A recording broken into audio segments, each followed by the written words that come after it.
Item C2, update on creek and watershed management program.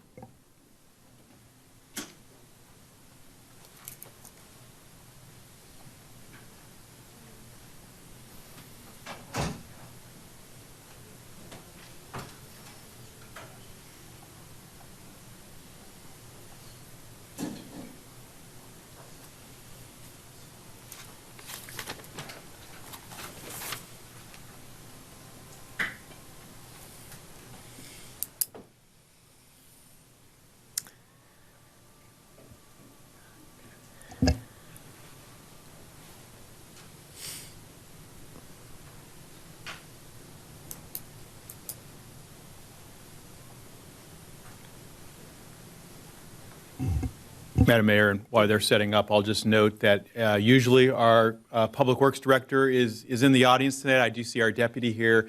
He is watching at home, I understand, but he was feeling maybe just a little under the weather, so decided to stay at home. But we have Melissa Nelson, George Thompson setting up for the presentation tonight. Great, thank you.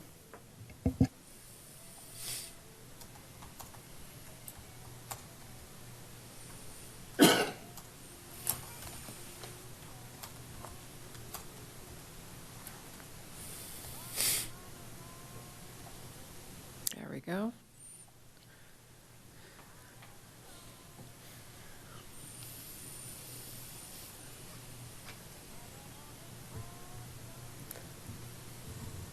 All right. Good evening, Madam Mayor, members of City Welcome. Council. Today we're going to provide an update on the Creek and Watershed Management Program pursuant to the Creek and Watershed Management Plan, which was adopted in 2020.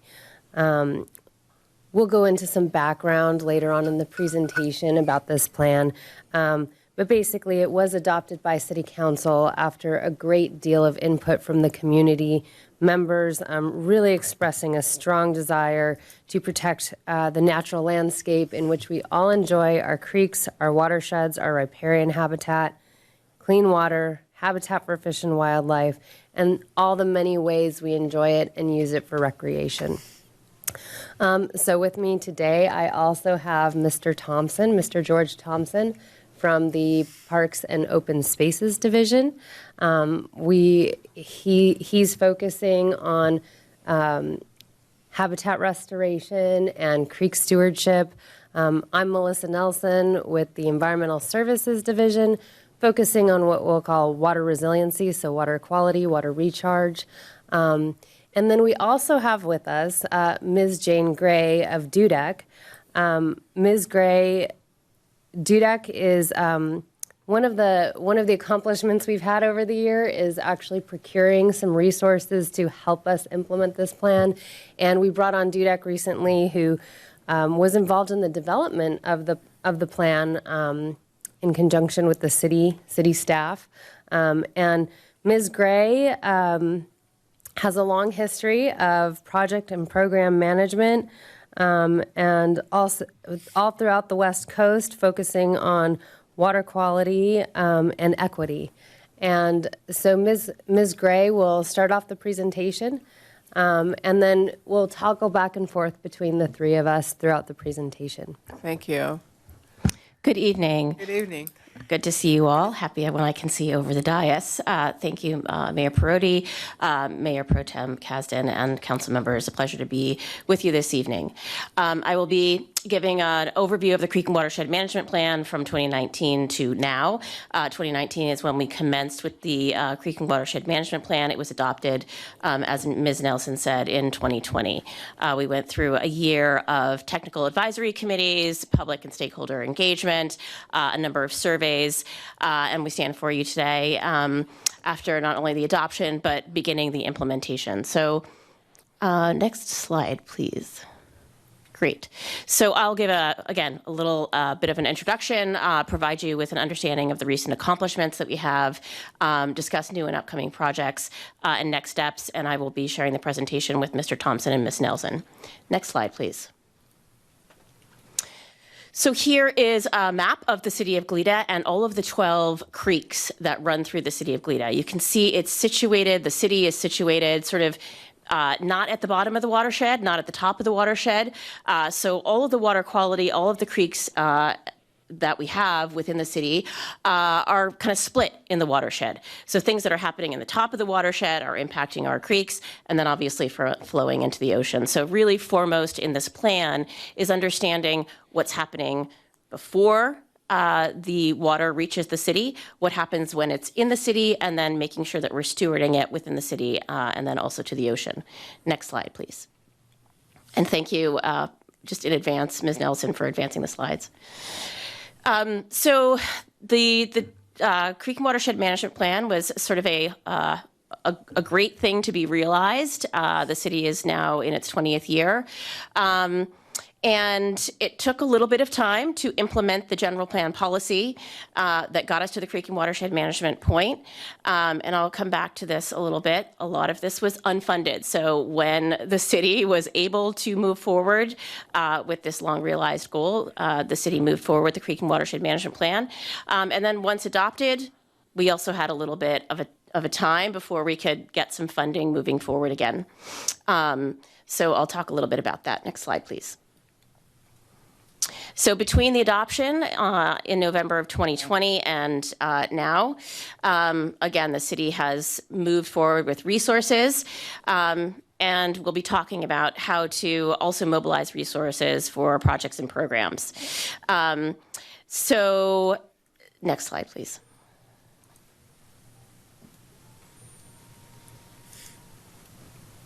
So the recent accomplishments in the past 2 years have really been to build up staffing within the programs that support and implement creeks and watersheds, open spaces, all of the jewels which make our community and our city the beautiful place to live that it is.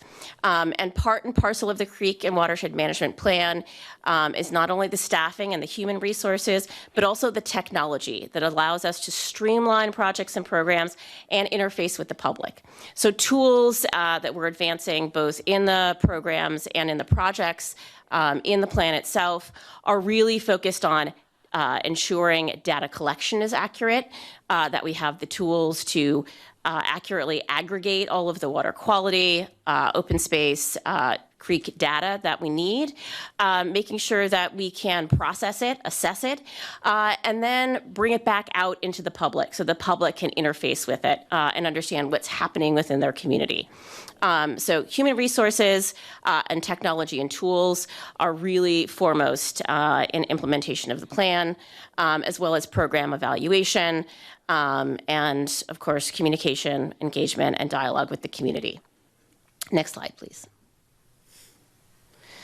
So, and you'll see through this slide that we have included some of the strategies, goals, components of implementation in the plan itself, next to some of the items that we've accomplished. So, again, priority was focus on funding, securing additional resources, and the city did that by hiring environmental specialists and also welcoming Civic Spark Fellows to move things forward.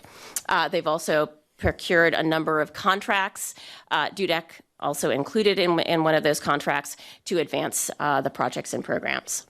And here you see happy staff members on these slides. Next slide, please. So grant funding was also a really key portion of being able to implement the goals, policies, and strategies that are within the plan itself. And staff was very active in securing state resources to leverage the city's resources and extend those further. Part of that includes the Cal Recycle Beverage Grant, the Caltrans Bulky Item Collections Grant, the Cal Fire Grant, a really sizable grant to reduce risk of wildfire in the Elwood Mesa area, and then the California Coastal Conservancy $3.9 million grant for the Elwood Mesa monarch butterfly habitat restoration. All of these resources really come to bear and support the taxpayer dollars that are already moving forward in the city. And so hats off, frankly, to staff for leveraging those resources. And there's more to come on that front. Obviously, the state and the federal government have a lot of money moving forward, and part of our strategy and implementation is to secure more resources for the plan. Next slide, please. So again, really key to making sure that the plan is not only actionable and efficient for the city, but also for the public, is assurance of tools, technology, and accuracy of data. So creating tools through that funding that are helpful for staff members to go out into the field and assess information, to in real time upload that information so staff across divisions can access whether that be water quality data, water supply and creek data, base flow, is really critical in decision making. Also creating applications for trash assessment. It was discussed earlier, thanks to Councilmember Aceves, Beautify Goleta. And that's an area of the city that's sort of a hot spot that we really need to focus in on, making sure that communities, particularly the underserved communities, aren't beleaguered by extra trash. Folks that are living in areas really have an opportunity to enjoy the open space and enjoy all the assets the community have. So ensuring that we have the tools like an app that allows people to, again, staff in real time to go out and assess data information. We also created a Beautify Goleta dashboard using GIS that's really accessible. And again, public interface, building trust with the community, and ensuring that the data and the tools, again, filters back out so that people can understand what's happening in their community. And a really exciting app that is being developed is a Creek and Watershed app. And it's a walking tour, so you'll be able to download the app and then navigate around the city and really get in touch and learn more about the creeks that we have, the wildlife that inhabits that, all of the assets, again, of the natural world that make our community such a wonderful place to live. So that's a very exciting piece of technology that's being developed. Next slide, please. Education and outreach is just foundational to successful implementation. And that means workshops, stakeholder meetings, being out in the community at public events. But it also means reaching out and meeting people where they are. So it's really important that we're giving you this presentation.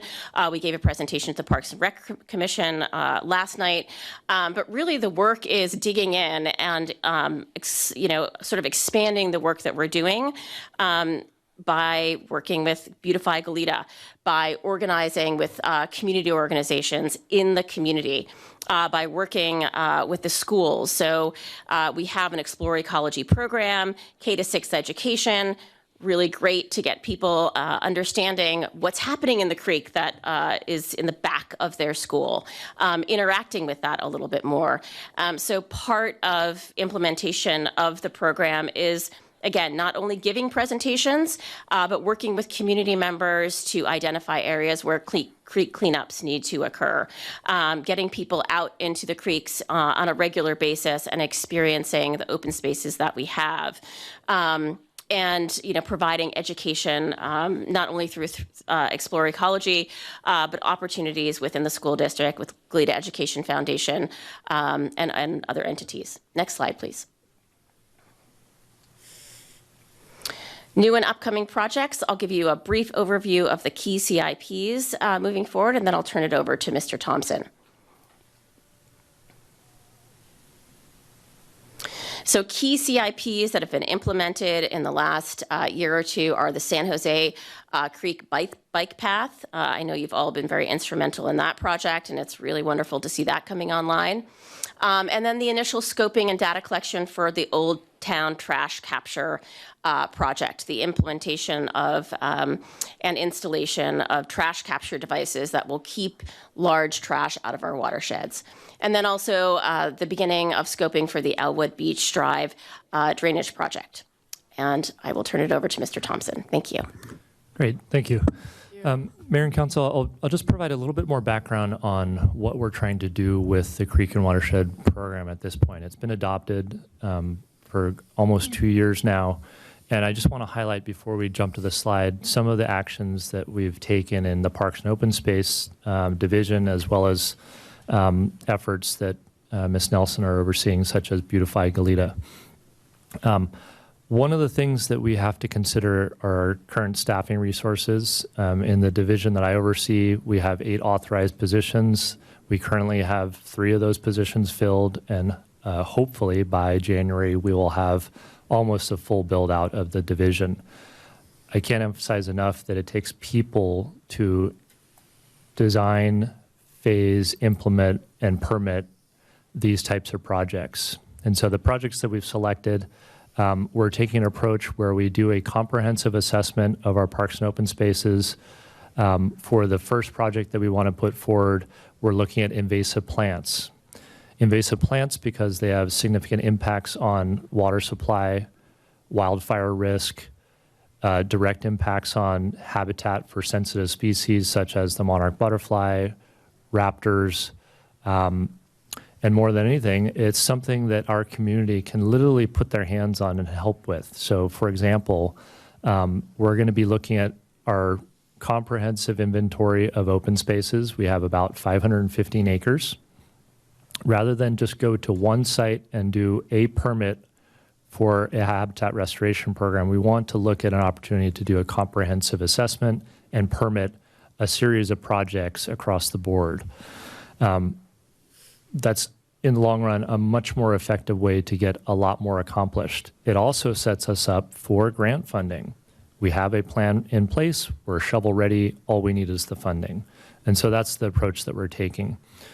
That said, we are making good progress on getting real projects closer to the starting line, such as at Elwood with the Monarch Butterfly Grove project. So that has a large component of restoration associated with Devereaux Creek. The large grant that we received in just last month, it was at council from CAL FIRE, that has a direct impact on creek health, obviously has a huge impact on the adjacent neighborhood safety, but that is a component of the Creek and Watershed plan that we are now ready to implement. So just want to emphasize that this is not a plan in the future, this is a plan now that we've been implementing. Other things that we've been working on in the division, and then I'll actually reference the slide here, we have a huge emphasis on encampment issues in our creeks and watersheds. The division that I oversee is in charge of the cleanup once an individual has either abandoned their encampment or we've had some recent successes with people that are living out in these encampments being placed in housing. And that's when we step in and do clearing. And so just one statistic that I'm happy to report, since council approved a contract on November 1st with a janitorial services company, we've removed over 4,000 pounds of trash from our creeks in the last month. Part of that is city staff and contractors, but I have to give a lot of credit to one of our nonprofit partners, the Environmental Defense Center, and in particular, Brian Troutwine. He has been such a force for Goleta Creeks, and that's another example of a public nonprofit partnership that makes these programs successful. With that, I'll actually reference the slide here. So invasive plants, that's just the tip of the spear that can open up all kinds of opportunities for community members to get involved in the nearest creek that they live next to. On a Saturday morning, just envision showing up at your neighborhood park that has a creek and getting your hands dirty, pulling out plants. A month later, coming back and putting native plants in the ground. 10 years later, seeing a sycamore tree that's now 50, 60 feet tall and knowing that you planted that. Those are the sorts of projects that we're starting to scope out to both involve community members that perhaps don't know what creek they live next to, don't know what a native plant is, but it's an activity that I've heard personally people in our community want to get involved with. So with that, we've got several different ways to achieve this. Just a mapping exercise. The adopted plan went through and mapped 4 of the kind of worst offenders of our invasive plants in our watersheds. And so we would prioritize one of those species. and then come up with the logistical implementation plan of how to actually get these plants out of our watersheds and replace them with plants that are beneficial. And then a capital project that we actually have in the current fiscal year is a comprehensive management and maintenance plan for our parks and open spaces. We have not yet had the staffing resources to start that project, but our hope is that we release a request for proposals, get a consultant team on to start inventorying and setting us up for a programmatic permit for the work that goes ahead. And then just referencing quickly the Elwood Mesa projects, I referenced the Monarch Butterfly project. We now have the CAL FIRE fuels reduction project. And then we also have a really important project that is geared at increasing accessibility in our trail system and complementing that with habitat restoration, both on our bluff and access ways down to Elwood Beach, our only public city beach, and also creek crossings at Devereaux Creek. So that's another project that we're moving forward. Next slide, please. To build on some of the education components that were discussed earlier, this is critical for the success of our program. Really, watershed knowledge and ecosystem knowledge. If you look at our city logo, oftentimes we talk about it. We talk about the butterfly that's on it. If you look at the rest of the logo, it's a watershed. It shows from the mountains, references our agricultural past and our current agricultural practices, but then it also has the ocean in it. And that is a watershed in a nutshell. So making that reference and that connection for people as they're out walking in our open spaces is critically important. We can also cross-reference to technology and to have QR code on that sign that we install that sends us to our city website, pulls up a walking tour audio. And so those are some of the features that we can now in this century employ because most people are out there with a smartphone. So that's in development. Again, takes people, takes staff, takes knowledgeable professionals assisting the city with us, and also just encouraging some of those partnerships that we already have in place, such as with the Brian Troutwines of the world. I will be giving a presentation to a relatively new group called the Watershed Alliance. It's a collection of, I believe, over a dozen environmental groups in our South Coast region, specifically talking about our efforts at Devereaux Creek, but I expect that will turn into a regular update to those groups and be a great opportunity for us to make those bridges to folks that are also interested in creeks and watersheds.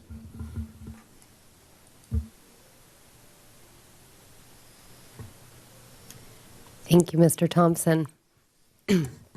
So, George, Mr. Thompson just mentioned a lot of really great projects focused on habitat restoration, creek stewardship, and more.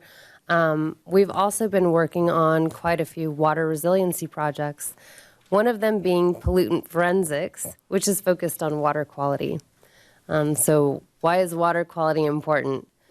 It's kind of a rhetorical question because I think it's so fundamental to the health of our creeks and watersheds that sometimes it's even taken for granted.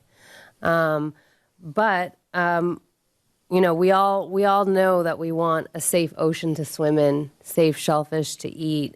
And it's also just important to think of all the potential beneficial uses that we currently enjoy and want to enjoy in the future. Potential water supply opportunities, all the ways we use our creeks and watersheds for recreation and, you know, biking, fishing, habitat, you know, most notably habitat. We have so many flora, fauna, and critters that really also call the city home and really rely on very high quality water to survive. So the thing is, you know, the city of Goleta has numerous programs aimed at protecting water quality already. So from K through 6 education and outreach, really educating kids in our public school system at an early age, taking them out on field trips, to, you know, development, reviewing new development within the city to make sure that it's constructed in such a way that protects water quality, but also allows infiltration to make sure that we're recharging as much as possible and allowing for infiltration, to numerous programs aimed at specific pollutants, such as our MUTMIT program to reduce bacteria levels, and our Water Our World program, hopefully to encourage pesticide alternatives instead of harmful pesticides. So we have all of these programs that, we work hard to protect our water quality, that have been protective of our water quality, but we still have issues in our creeks. We still have pollutants that make their way to our creeks. So what do we do to go above and beyond and really improve our water quality as much as possible? And one of the things that we're currently working on is what we in the environmental industry call pollutant forensics, where you're sort of treating it like a crime. And it involves a lot of rigorous scientific method where you're looking at all the data available to you, different land uses, geography, climate change impacts, and really taking a very rigorous scientific approach to evaluate statistical trends, anomalies, correlations, et cetera, and really get to the root of, okay, after all these programs, what's left? What is still causing issues? We don't have all the answers now. We've just kind of begun this more forensic analysis, but we do know that trash and bacteria are our most consistent and pervasive issues. We have issues with some other pollutants periodically, but these are really the most consistent. And we also know, one thing to note is that we do know that some of these pollutants may originate within the city, but it's also very clear that some of them don't.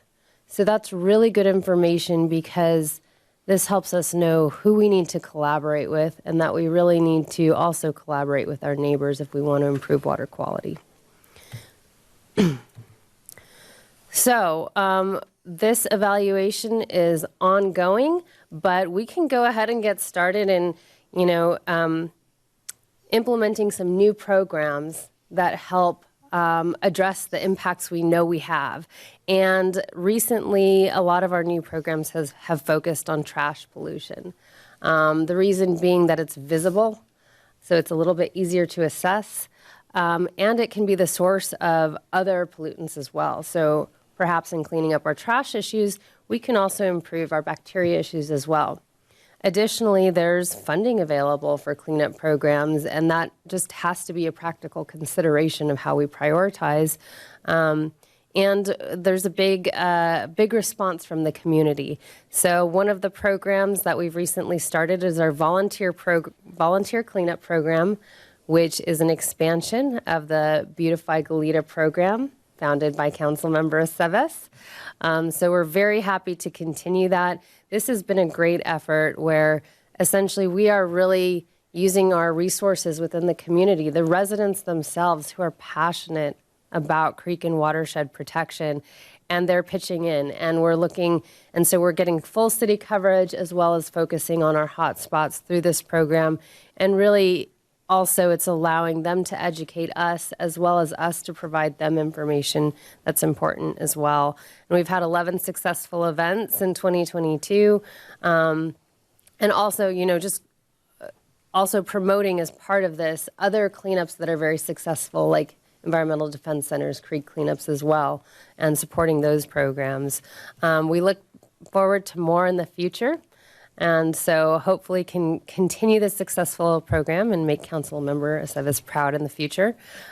So far, we've removed over 145,000 pounds of waste just this year, with the vast majority of that being recycled. Another new program we've recently rolled out is a new and improved street sweeping program, really focused at preventing pollution. Interestingly enough, street sweeping has been shown to be one of the most effective ways a city can improve their water quality. So it's important that this is, that there's focus on it. And the way we rolled out this new program was first to assess our trash hotspots where we have trash pollution. The City of Goleta, this division has been doing citywide trash surveys for a few years now. So we looked at the hot spots, which correlate with high-density areas, most notably Old Town, which is dear to us all. So with this new street sweeping program, it includes manual cleaning around all of the obstructions to further remove litter, such as parked cars. And it also includes additional regular sweeps in these hotspot areas. We've also been doing a lot of increased mailing and social media outreach so people are aware of the schedule and have the opportunity to repark their cars. So hopefully some of you have seen those messages go out. And in addition to that, we're constantly collecting data. Data collection is huge in these programs because if something's not working or if we need to refine it, then we need to switch gears. So in addition to these citywide surveys we're doing, the street sweeper is also grading the trash levels at every sweep. Another project that is recently started is the installation of full trash capture devices. And the goal of this project is to install filters or screens or even nets, different kinds of devices for different scenarios to prevent any and all trash from entering our creeks from our storm drain system. So this is a big deal and a huge measure to help prevent trash pollution. Again, we'll be focusing on hotspots and we'll be beginning preliminary design now with the goal to begin device installation by the end of 2023. So that's what's recent, and we have a number of programs that are upcoming. One is to expand our pesticide and green agriculture program. Right now, our Water Our World program is really focusing on a few key target audiences, but we've realized we really need to expand that outreach and target more audiences and really make people more aware that they don't, there's a lot of harmful pesticides and there's also alternatives that they can use and other agricultural programs that are protective of water quality. Another item is, the creeks and watersheds are also related to our water resources. And so it's really important that we consider that beneficial use of them as well and promote water resiliency with respect to water supply. So we will be supporting the indirect potable reuse project by collaborating more with our project partners at the Goleta Water District and Goleta Sanitary District. We're also going to be evaluating some preliminary project design to get recycled water to Bella Vista and potentially Evergreen Park.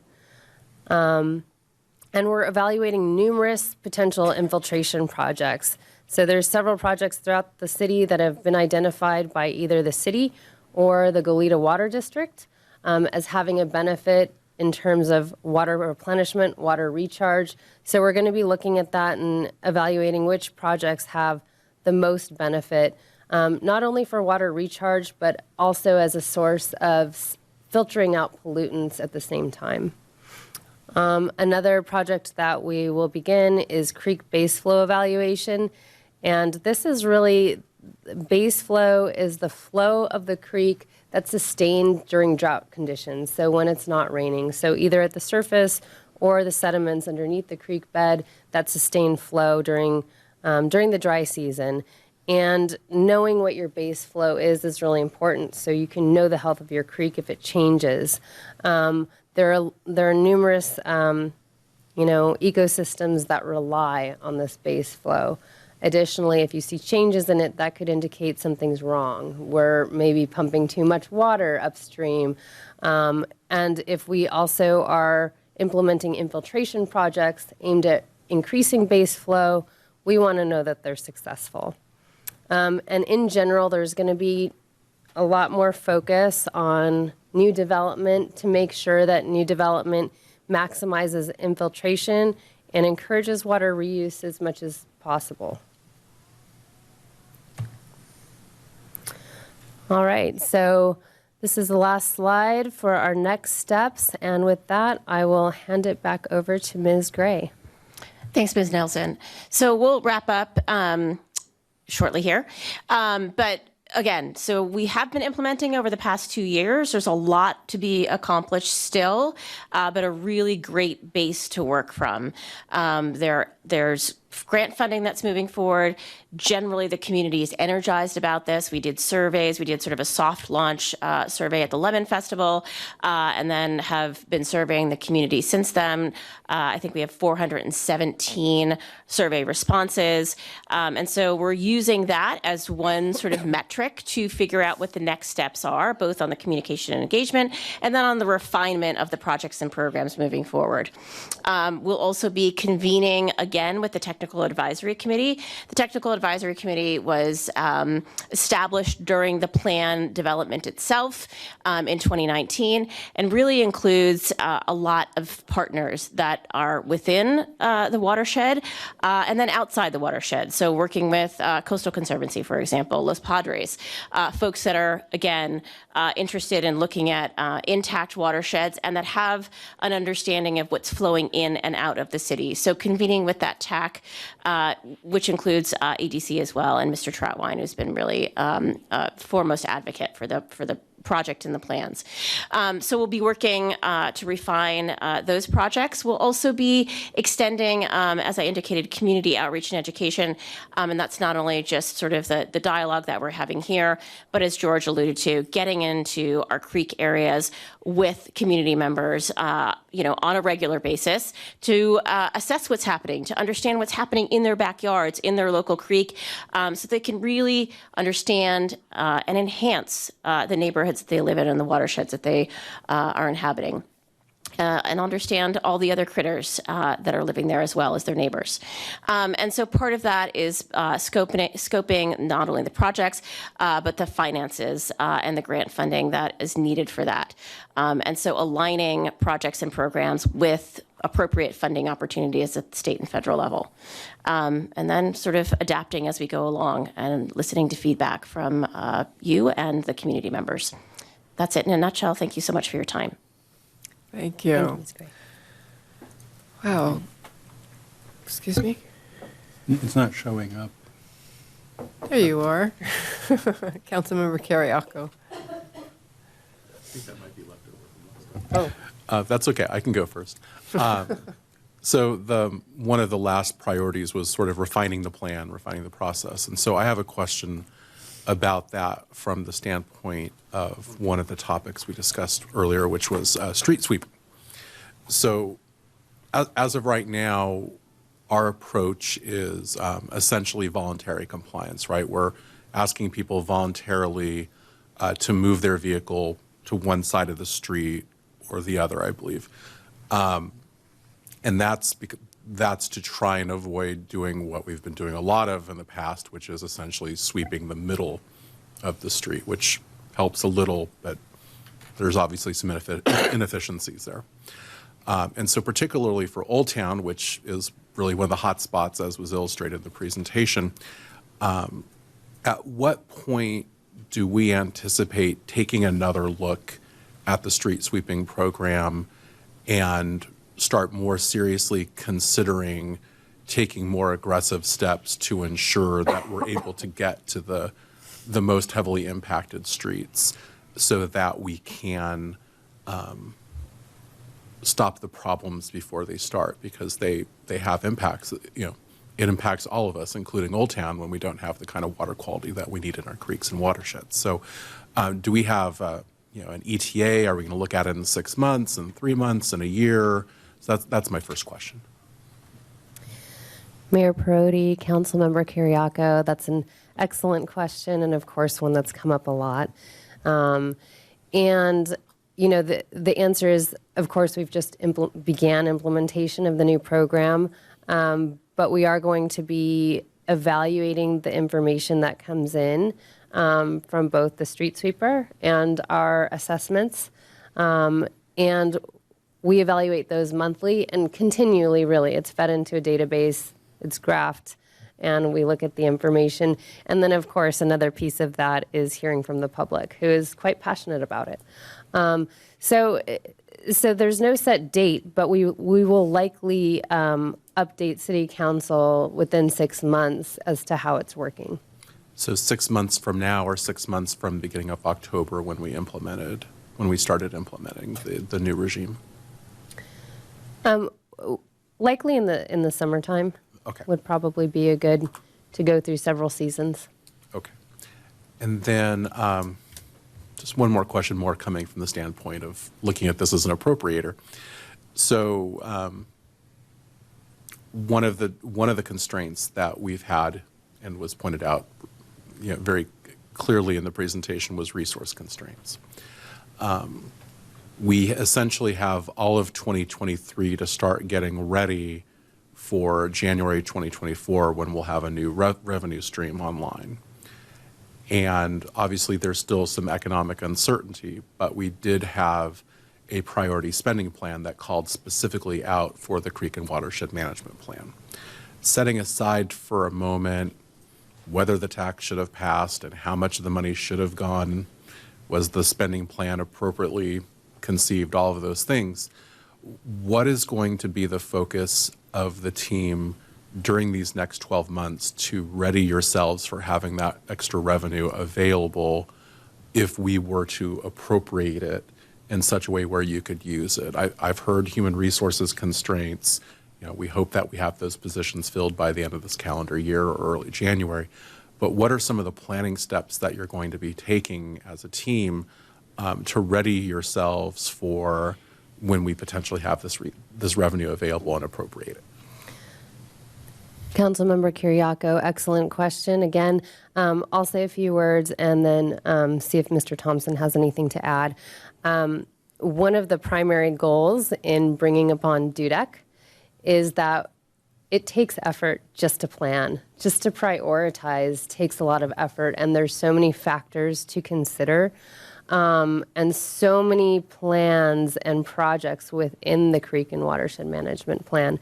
So one of Ms. Gray's primary functions is to work with the team to, one, prioritize what are our biggest priorities, how does that look like with existing funding, and then going from there to say, okay, well, maybe this maybe this has funding, so it gets a little bit higher up on the list in terms of implementation while we figure out how to fund other things.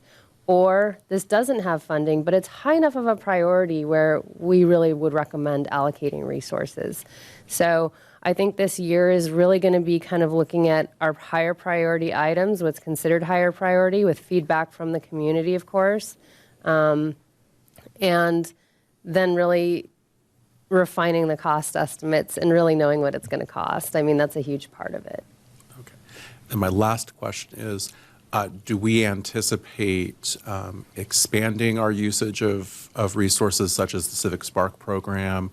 Are we looking at kind of souping that up a little bit more and in anticipation of the future, or kind of keeping things about steady as it goes?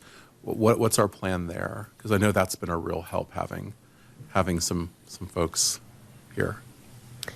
Councilmember Kiriakou, we do hope to bring on board another Civic Spark Fellow. Unfortunately, it didn't work out for this year, but we do hope to continue that in the future. And we've also considered other options such as internship and, of course, continuing our volunteer program. But the answer is we're willing to get help from anywhere we can find it. So we are going to continue to pursue all of opportunities available to us. Mr. Thompson, do you have anything to add? I'll just reference the first question you had about the potential for increased funding. The way we're designing, at least, for example, the invasive plant removal program, is it's scalable. And so year one, we're not going into all 12 creeks that flow through the city and attempting to remove all invasive plants. But what we are doing is providing a strategic plan on how we would go about implementing a successful program. So whether it's the funding that you've identified or a grant that we get, we can scale up to meet that demand. And then I'll be remiss in saying we have a lot of demands on our limited funding already, and just as a representative of the Public Works Department, we're going to be bringing a lot of requests to City Council through the annual budget process, and so we just know that funding is great, but our needs are even greater, and so we'll be leveraging that for competitive grants throughout the state and nationally. And we've been successful in the past 2 years doing that and anticipate that we're going to continue that success. Okay, thank you. I know this update is like Christmas for a couple of my colleagues, so I'm going to stop asking questions and let them get at it. Mayor Pro Tem Kasdan. Thank you. So I'm going to follow up on a couple of things, particularly, though, the coming influx of new funding and what we're doing and how we're setting ourselves up. And, you know, I agree with the idea that as you described, for instance, Mr. Thompson, as far as we have certain projects and so forth, certain activities that we're doing citywide and that we're going to accomplish across the board. But I also wanted to highlight the idea of something on a creek-by-creek basis. And by that I mean I'm thinking of sort of equivalent to what we've done in the Elwood Mesa, in which we have a plan for the Mesa, and then projects are sort of tiered off that. And the advantage or the benefit in the case of that is we can assess the overall for that parcel, the ecosystem integrity. We can have a better sense of where we're going and what we're trying to achieve. And so while I think it's valuable to do stuff across the city as a whole, I think it would also be valuable if we had some sort of project idea or some sort of plan for various various streams, and so that we have a sense of what is success, where are we going, how do we evaluate progress? Because when we don't have that, we could say we removed, 100 tons of waste. Is that good? Is it, where are we? How close are we? And if we have some sort of stream-by-stream plan of some sort or another, then we know we can have a better strategic sense of what our priorities are for restoring that stream, whether it's water quality, as Ms. Nelson is working on, or water quantity, and we need to reach out, go beyond that, whether we want to get buffers for the stream, I mean, all the various things that go into it. So none of that was possible before we had the sales tax pass and had this potential revenue source. But, now we can really dream big. And so I think we have a year in which, this isn't really a question, is it? Maybe I'll somehow figure out how to end it with a question. But we have a year really to do this. And, I think we need to get the public involved. And in addition to the groups, the watershed groups. And it'll be a challenge on an interdepartmental basis, I think. And so, does that sound right? Mayor and Council, one of the things that the council did in this last budget season was approve a capital project that speaks directly to that notion of going site by site, open space by open space, and identifying opportunities, constraints, visions, goals. And we have $100,000 this fiscal year to start moving that plan forward. And I referenced it in the presentation, but it's an open space maintenance and management plan. It's a very dry sounding plan, but the nuts and bolts of it are going into each of our open spaces. We have a total of 99 different parcels spread out across 500 acres in our small city. We have some incredible opportunities there, but it does start with mapping, going in, seeing what we have, working with nonprofit groups, regulatory agencies, and seeing what's possible. That's the approach that we're taking right now, so that we're not hung up on one site for the next 3 years trying to identify, a site-specific restoration plan. We really want to be comprehensive in this approach. So that's in the works, and it sounds like that aligns with what you just characterized. Hopefully. It's not, I don't expect anything immediately or anything like that, but it just as we go along to know that just what our goals are, where we're steering that ship on, and so that we know, part of the goal was restore streams.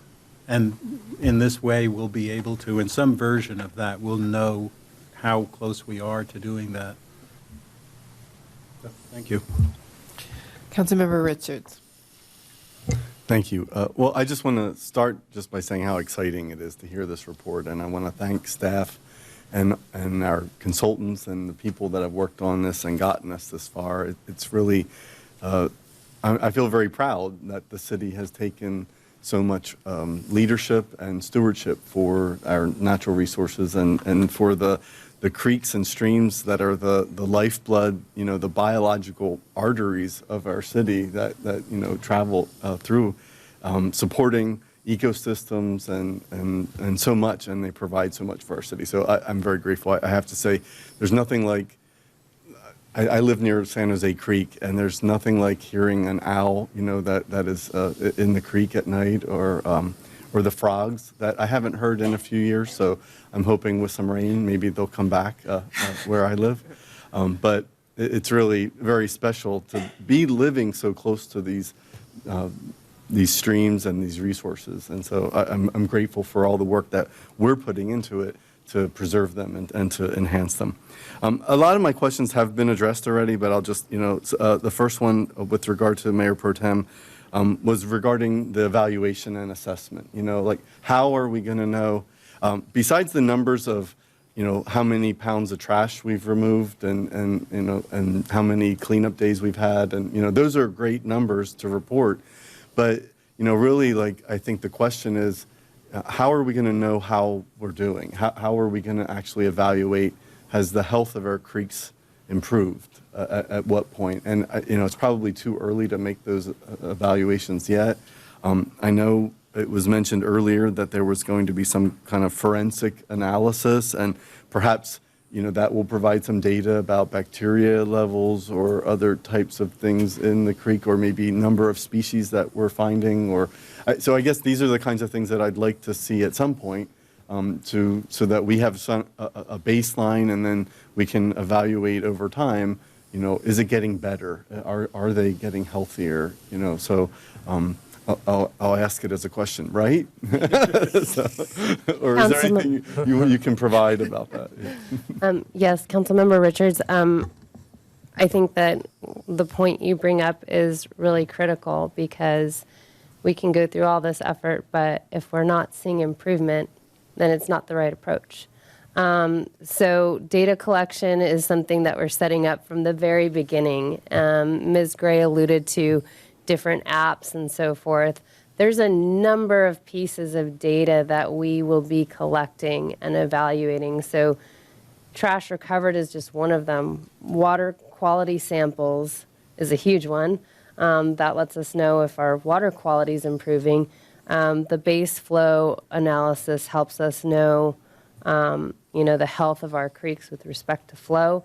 And then I know that Mr. Thompson is going to be doing a lot of work in terms of, both of us will, in terms of creek surveys.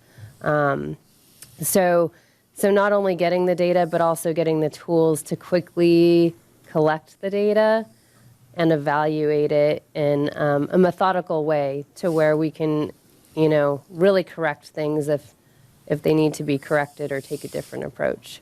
Mr. Thompson, do you have anything to add? I'll add a couple of fun things that we can do that are kind of accepted practices in the stream restoration world. So looking at food webs. So aquatic invertebrates form the base of our food webs in our creeks. So actually going out and counting bugs under rocks, looking at the diversity of those bugs, that's a very core metric that we can base success on. And it's something that other organizations on the South Coast do on a regular basis. We can do things like look at shade in our creeks. So tree canopy. We have quite a few creeks in our creek inventory that suffer from too much sun, which increases algae growth, which eats up oxygen in the water, which decreases life availability for aquatic organisms. So those simple methods of just going out and throwing down a transect and actually seeing at high noon, is this in sun or shade? Plant a tree. 5 years later, come back. Now it's in shade. So some very simple metrics that we can employ to define what success is and actually set some real goals. So it's not just going out and that's the fun part of the job, is being out in the field, but actually tying it to success and showing the world that Goleta is doing the right thing. If I could add one more thing to just contrast it to the other part of our division that I oversee, our parks. We have a lot of emphasis on park maintenance, daily maintenance, and I'll just reference Councilmember Aceves. In 2019, when we were about to award a new landscape maintenance contract to a contractor, Councilman Aceves asked the question, what is the contractor actually doing out in our parks? What is the measure of success? And similarly, as we look to the future of managing our creeks, we will have specialized contractors out in our creeks that are trained in stewardship and trained in managing native ecosystems, and have a similar component of daily maintenance at some of our restoration sites, long-term vision of what these sites that have been impacted heavily by development through the decades, impacted by poor water quality. As we move towards a different paradigm in Goleta of actively managing our open spaces, what does that success look like, and what are the people that we're hiring, whether they're internal staff, volunteers, or paid contractors? What are the actual things that they're doing on a daily basis? Okay, thank you. Well, the other questions I had, some have been answered regarding funding that was brought up, noting that we will have some additional source of funding coming, in another year. So we should be starting to plan and understand and prioritize what do we need to, allocate funding to versus what can we get grants to fund. Obviously we should try to get the grants that we can, but I think it was noted that, there are some things that just need to be done and maybe the grants aren't available or, we don't get them. So they're still important that we need to consider. So I think we have some time now, but we need to start thinking about how to, come up with those plans and prioritize those. So, we do have some funding, but I'll note that our priority spending plan that we came up with, includes Creeks and Watershed Master Plan in, a category of other things like Parks and Open Space Management and Elwood Mesa Butterfly Plan, Bicycle Pedestrian Master Plan, and Strategic Energy and Climate Action Plan. So there are some other competing projects and priorities in that category as well. And then lastly, with regard to the TAC, I think it had been brought up, the Technical Advisory Committee. I'm just curious about that. I understand that it hasn't really met in a couple years, so is there a meeting that's being planned soon? And to what extent will that group help guide our priorities or help inform our priorities? And is that body a static body? Is it sometimes organizations are formed or leave? So how do we how do we decide who's on that in that group? And and I guess just how do we know who's on there, and how do we can we change that at all? Councilmember Richards, we will be meeting with the TAC. I believe Ms. Gray has already reached out to them. I believe her target to meet with them next is in January, with a follow-up after this meeting, of course.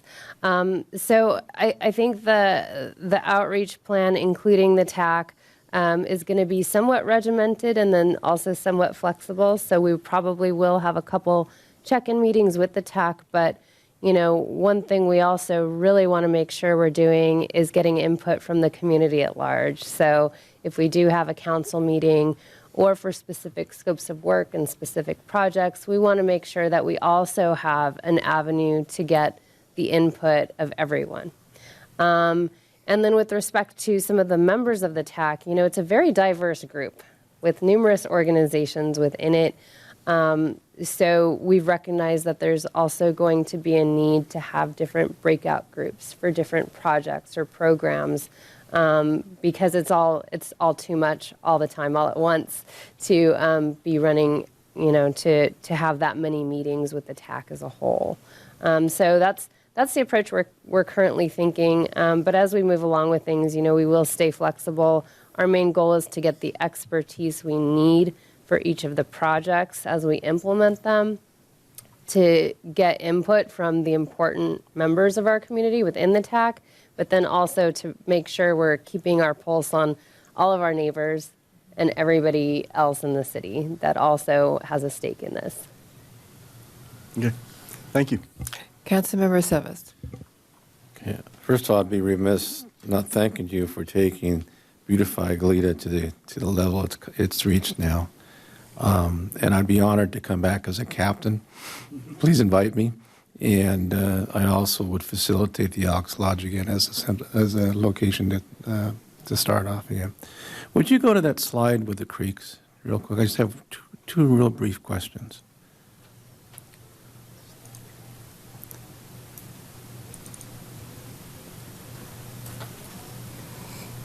Just a moment while I pull the presentation back up. And Councilmember Aceves, we would be thrilled to have you as a captain again. You've been very involved and really just rolling up your sleeves, and it's been a huge help for this program. Thank you. I appreciate that. I enjoy it, actually. I'll start, while you're looking for that, you talked about forensics, which kind of pricked my ear a little bit. I remember a while back we had some spillage over at San Jose Creek over just south of Equal. And staff was able to track it back to a tow yard site where it was coming from. So that led me to think about the creeks. Yes, we have a responsibility for that which comes through our city. Hopefully we're receiving it from, the county jurisdiction in a good condition. If not, we're going to improve it. And then when it leaves the city, we want it to be better than it came into the city. So my question is this. Is there a possibility of starting a program or education so that we reach out to our neighbors on the north and reach out to our neighbors on the south to help us identify any potential problems and kind of an education component? If we see a problem with an ag site that is dumping stuff into our creek, there ought to be a way to partner with them to educate them. Even though it's not in our jurisdiction, it benefits us to partner with them to help what comes into our jurisdiction. Is there such a program, or is there, is that a possibility?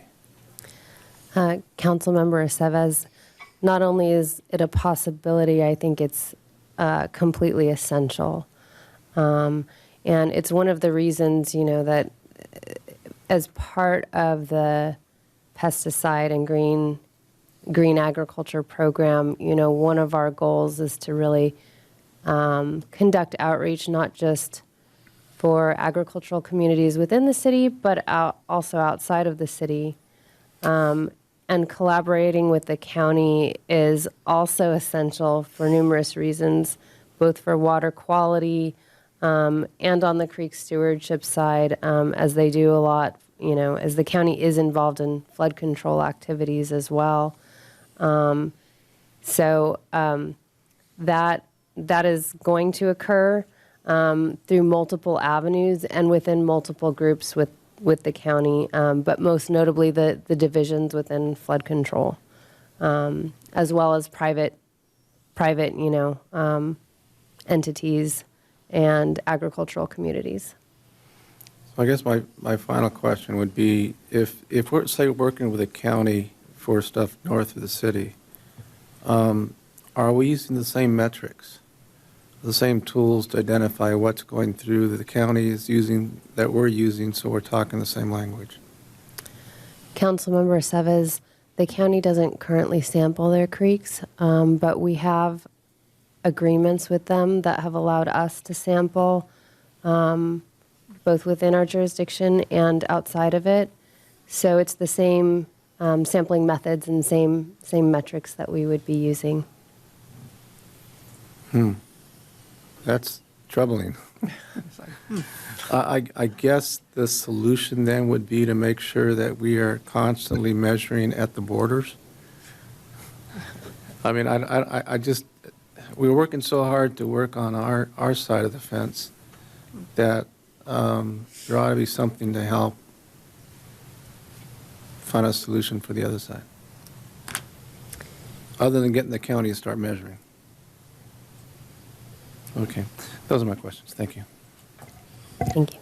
Mayor Pro Tem Kasdan. Well, this time I have an actual question. Oh, very good. I was just curious, as far as water quantity, is there a way, or how are we able to increase the quantity of water going through our creeks? And does it vary? There's different opportunities, creek by creek? And what can we do to do that? Mayor Pro Tem, there are different ways that we can attempt to, increase base flow and increase groundwater recharge. One of these ways is those infiltration projects that I mentioned. So we're trying to, the goal right now is to identify potential projects within each watershed, really within each creek, that could not only serve to help recharge base flow, but would also serve to filter out pollutants coming from upstream. And this would be another thing we would potentially speak with the county about and want to collaborate with them on. And so these would consist of recharge features, which could just be retention basins, but would also a likely component of these types of projects would be dry wells as well, that really help the infiltration and the recharge even more. And the infiltration, it does more than just recharge the aquifers or something like that. It actually will have surface water increase. If it's close to a creek, it could increase the base flow, which would help the surface water flow. Really the important part is the sustained base flow. Okay, so because I remember it was to go back to our priority setting workshop, we had both for the Creek and Watershed Master Plan, we had an item, but we also had a separate one for the stormwater recharge and so forth. I think that was like 300,000 or something like that. Okay, I think that would be nice. Are there other ways, working with the county, working with the landowners, and working with folks above the city to capture or somehow get water increases?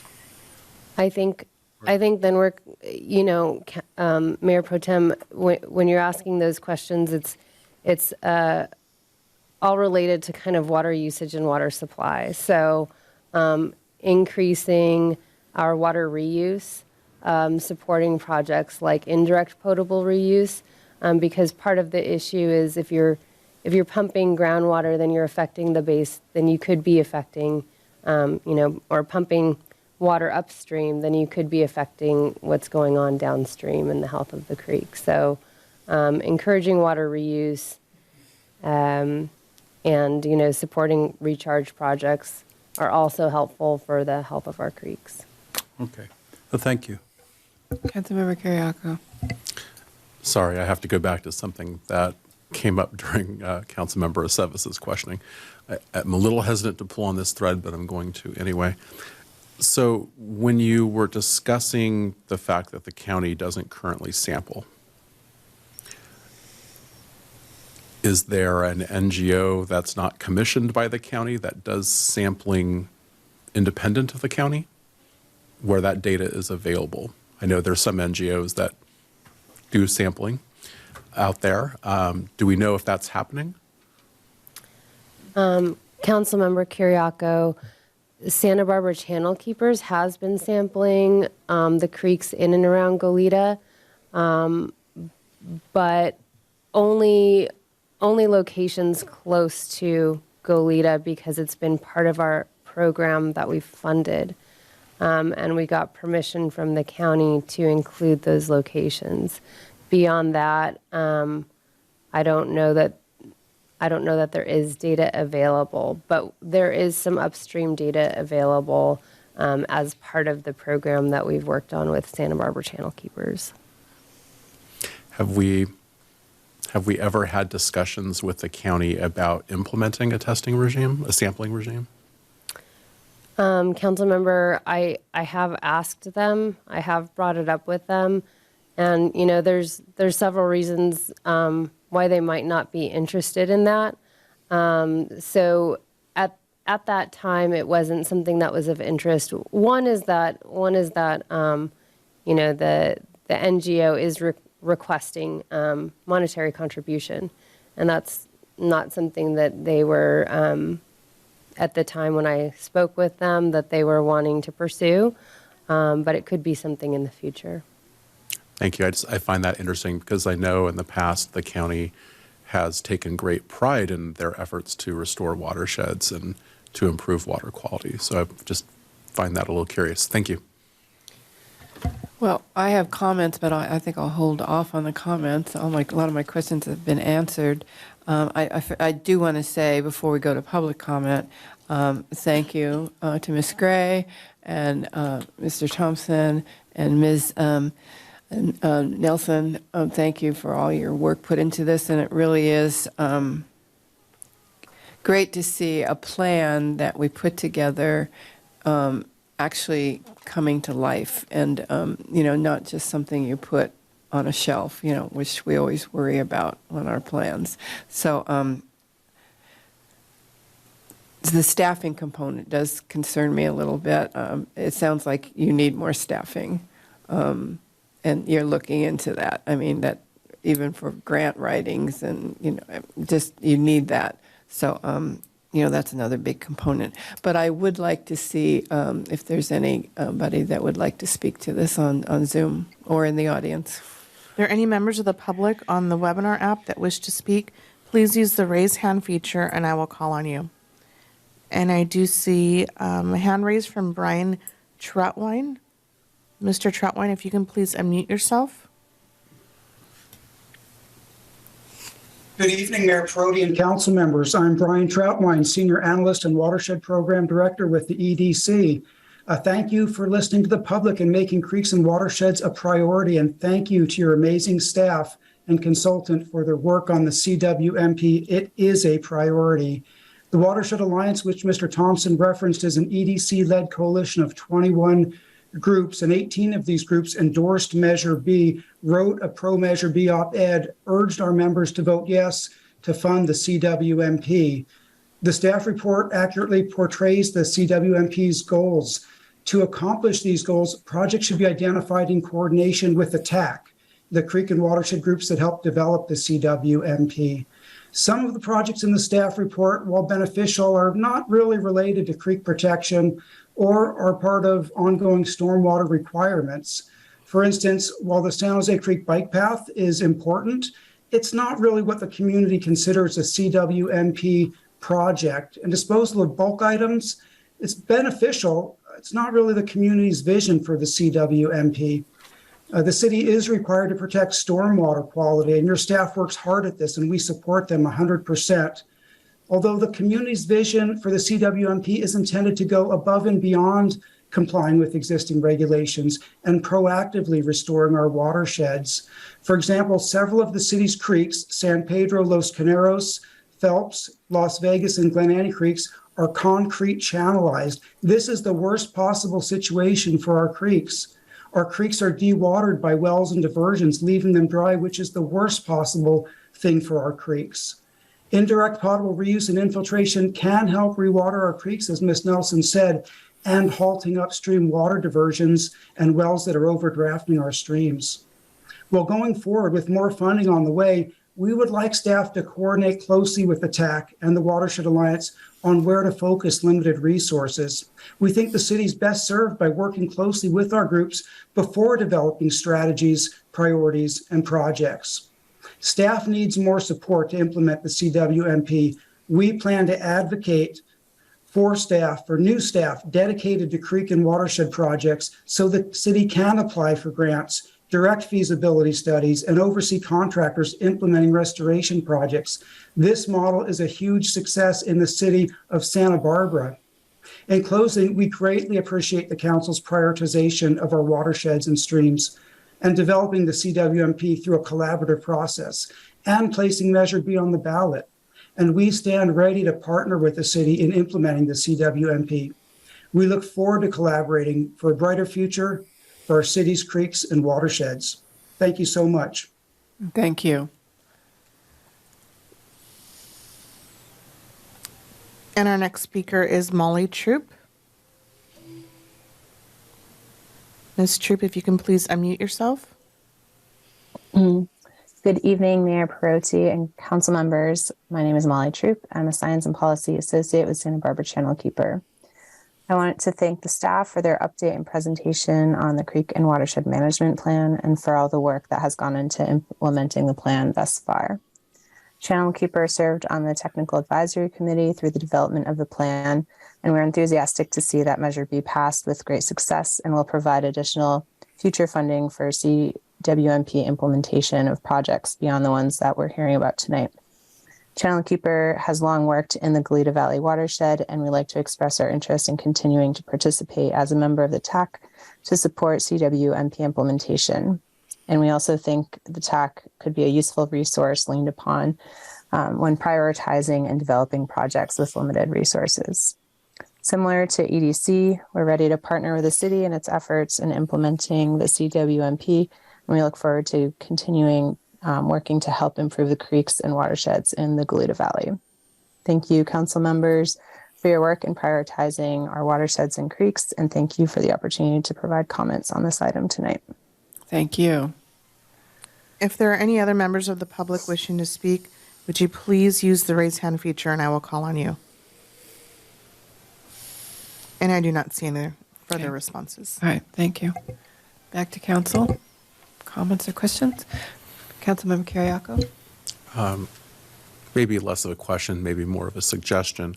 So the next budget will be for the 2023-2024 budget year. And so that would have in it 6 months worth of eventually realized actual income through Measure B.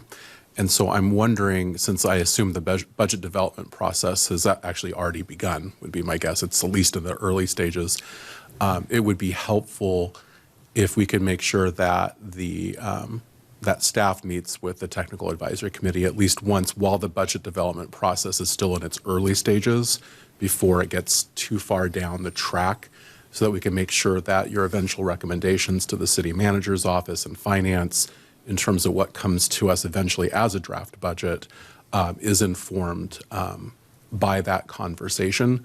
Ultimately, at the end of the day, we have to trust our staff. You'll give us your best guidance based on the facts and the information. And so I don't want to supplant your role, but I would appreciate it if that conversation happened so that your eventual recommendations through our budget process were informed by those conversations.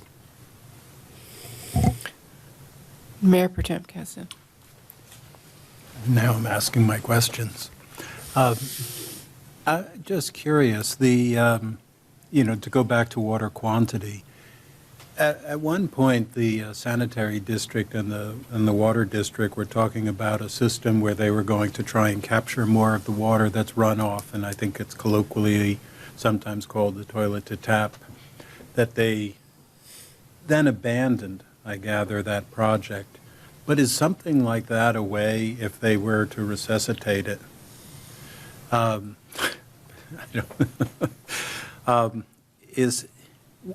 Does that help with supply in our creeks? Because there's presumably less water drawn from the groundwater, or hopefully less? Mayor Pro Tem, I think that would be the idea behind that project. is to increase or decrease the diversion and decrease pumping to our aquifer by supplementing it with water reuse. And I believe that project that you mentioned, direct potable reuse, has been replaced with the indirect potable reuse just because the regulations aren't quite there to move forward with direct potable reuse. And I believe in speaking, in understanding the plans so far, that this was also the preference of the residents. So I don't want to divert more time right now, but at some point, it would be helpful to learn more about that. If we could perhaps hear about it, because water supply ultimately, not just for the creeks, but for the city as a whole, is going to be so important. And it might be, I don't know the difference between the direct and indirect, for instance, so that would be valuable. Thank you. I'm not seeing any more questions or comments. I just, again, want to thank you so much for all your work on this. And I will agree with Councilmember Kyriakou about the Technical Advisory Committee. Working collaboratively, I think is going to be really important with the community as well. But it sounds like a good idea to get them involved when starting to go through the budget, so we have the input from them too. And that's it. So thank you so much.